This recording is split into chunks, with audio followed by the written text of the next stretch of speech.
은혜를 갚는다는 것은 그 자체만으로도 아름다운 행위입니다. 사실 은혜는 안 갚아도 되죠.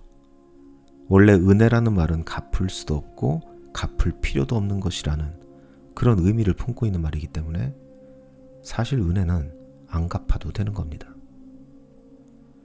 그리고 그 은혜를 준 사람의 입장으로서는 그 주는 기쁨만으로도 그 은혜는 충분히 가치가 있습니다. 그런데 그럼에도 불구하고 어떤 사람이 찾아와서 이 예전에 받은 은혜가 너무 감사하다고, 그래서 이젠 그 받은 은혜를 갚고 싶다고, 그래서 제가 이젠 좀 살만해졌어요, 베풀어 주신 은혜에 감사합니다, 이렇게 말한다면은 사실 그 말만으로도 너무나도 고맙고 기쁘고 감사하다는 그런 마음이 듭니다.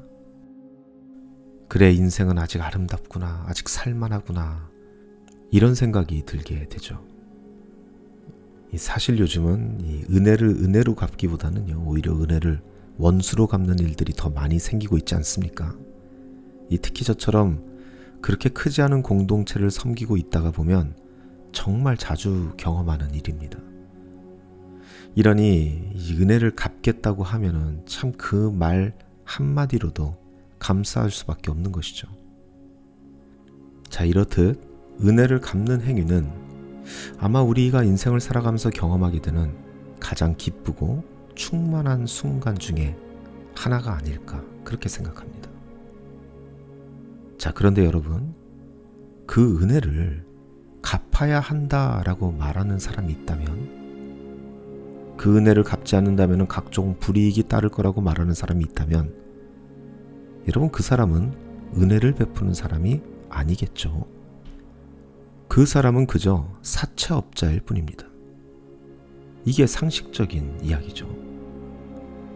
그런데 이러한 상식이 통하지 않는 곳이 있었다는 것이죠. 그리고 바로 그것이 안타깝게도 교회였다는 것이죠. 11조를 떼먹으면 그 떼먹은 것만큼 하나님께서 가져가신다. 주일 성소 빼먹고 골프장 가서 다리 부러진 사람 있다. 하나님의 거룩한 성전을 짓는데 그 베푸신 은혜를 잊은 거냐?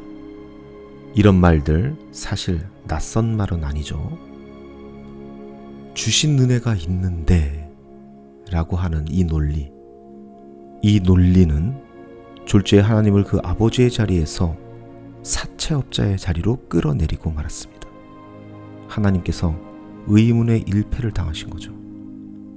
뻔뻔스럽게 은혜를 갚아야만 한다고 말한 교회의 강단을 통해서 말이죠.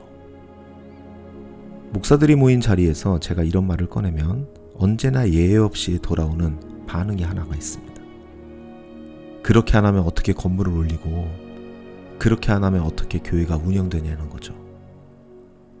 이 말의 상식적인 대답은 이렇게 해야 될 겁니다. 목사님, 안 하고 건물을 안 올리시면 됩니다. 목사님, 성도들에게 솔직히 말하시면 됩니다.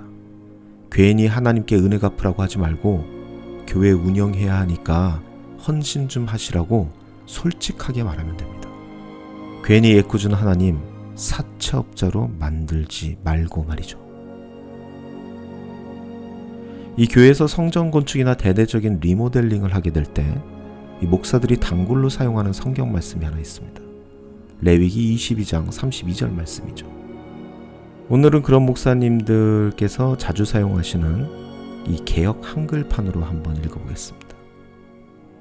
너희는 나의 성호를 욕되게 말라. 나는 이스라엘 자손 중에서 거룩하게 함을 받을 것이니라.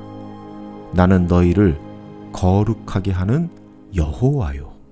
아멘. 하나님의 성호를 욕되게 하지 말라. 이렇게 낡고 누추한 성전에 하나님을 모실 것이냐? 이 세상의 백화점도 저렇게 화려하게 짓는데 우리 하나님이 거할 곳이 이렇게 누추해서야 되겠느냐? 하나님의 성호에 걸맞게 화려하고 아름답게 지어야 하지 않겠습니까?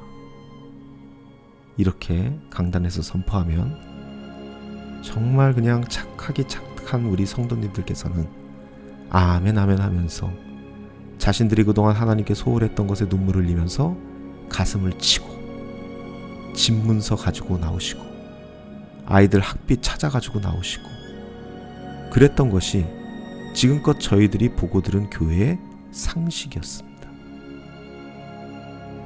너무 착했죠. 다들 효자, 효녀들이었고요. 그 시대에는 그랬습니다.